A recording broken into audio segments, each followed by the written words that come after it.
This is the Hyundai Sonata 7th generation, and if you need to find the headlamp fuses, it's not as easy, and not in all Sonatas you will have the same location.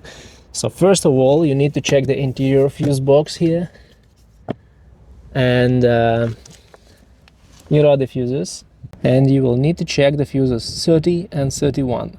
They may, in some model years, cover the headlamps.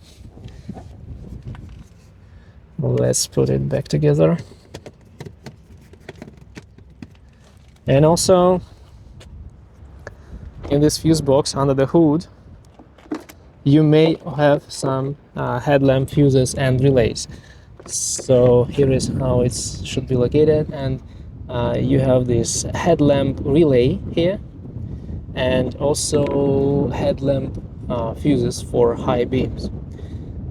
This is the place for the headlamp relay.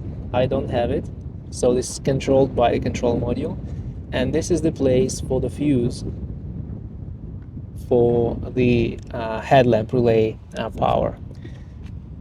As you see, in my case, I don't have these fuses, so a lot of functions in this car are controlled by control modules, and there are no dedicated fuses.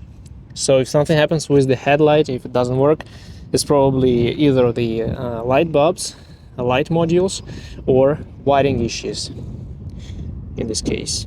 Or maybe there are issues with the control module that you can check with the good OBD scanner.